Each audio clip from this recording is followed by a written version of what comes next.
Seja bem-vindo ao nosso canal Ouvidos na Leitura. Hoje iremos fazer a leitura do livro Proteção contra o Engano de Derek Prince.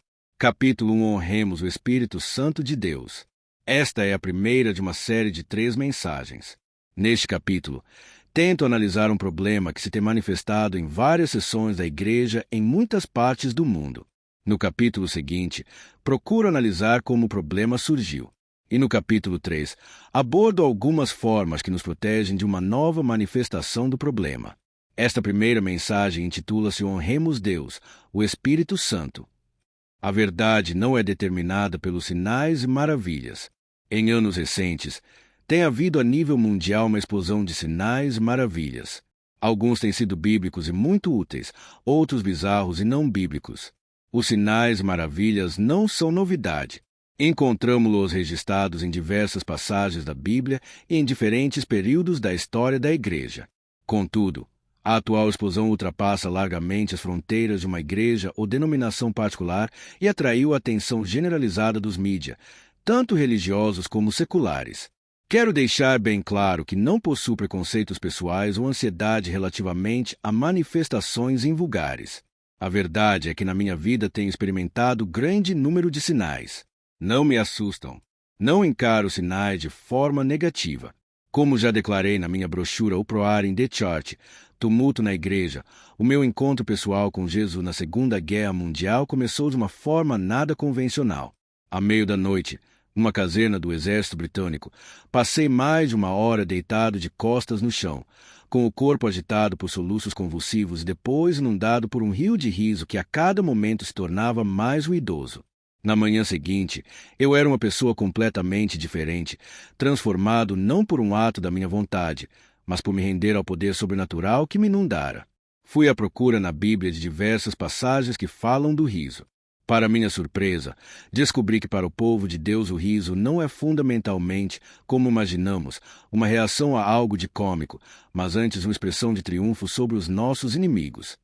No Salmo 2,4, David retrata o próprio Deus como alguém que se ri. Aquele que habita no céu se rirá, o Senhor zombará deles. Aqui, o riso de Deus não é uma reação a alguma comédia apresentada na terra. É antes a sua resposta aos ridículos anões humanos que têm a ousadia de se opor aos seus propósitos. É a sua expressão de triunfo sobre todas as forças do mal. Por vezes, Deus enche-nos com seu riso de tal maneira que passamos a poder compartilhar o seu triunfo sobre os que são seus e nossos inimigos. Mais tarde, pastoreei uma congregação em Londres que se reunia no último andar de um edifício de 5 andares. Certa noite, um coxo foi miraculosamente curado e largou as muletas. Todos irrompemos num louvor espontâneo. Naquele momento, o edifício começou a tremer e a abanar com o poder de Deus. O louvor e os abanões continuaram cerca de 30 minutos.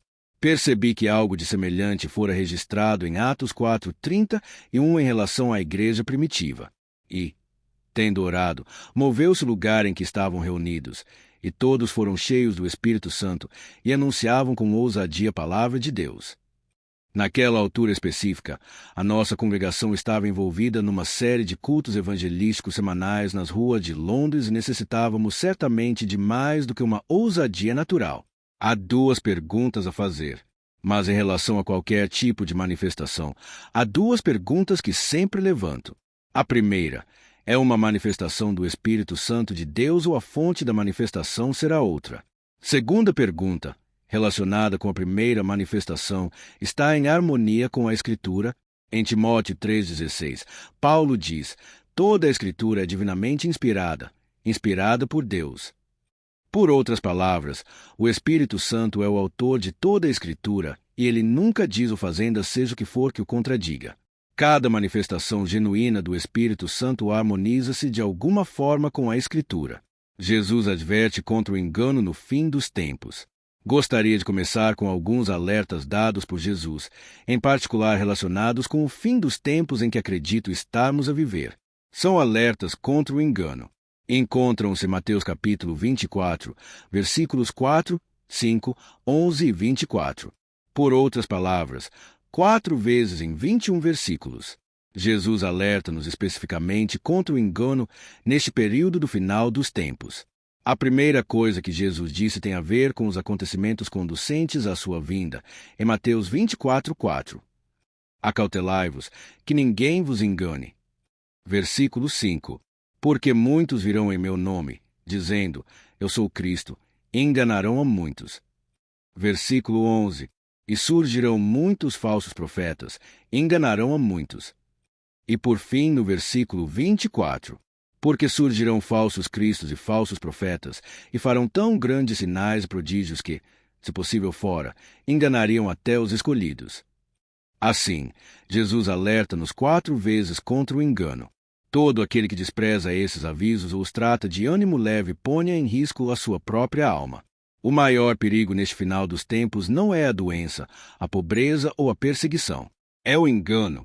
Se alguém diz, isso nunca poderia acontecer-me, isso já lhe aconteceu, porque ela está a dizer que nunca poderia acontecer o que Jesus disse que iria ocorrer. É indicação suficiente de que tal pessoa está enganada. Depois, gostaria de dizer algo importante sobre sinais e maravilhas. Eles não determinam a verdade e é essencial compreender isto. Somente a palavra de Deus determina a verdade. Os sinais e maravilhas não determinam a verdade. A verdade já está determinada e estabelecida e encontra-se na palavra de Deus. Em João 17:17, Jesus está a orar ao Pai e diz, a tua palavra é a verdade.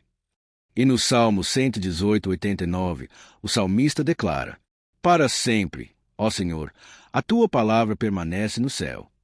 Nada do que aconteça na terra pode mudar uma única letra ou sinal da palavra de Deus. Ela está para sempre estabelecida no céu. Gostou do vídeo? Deixe o seu like e inscreva-se no canal.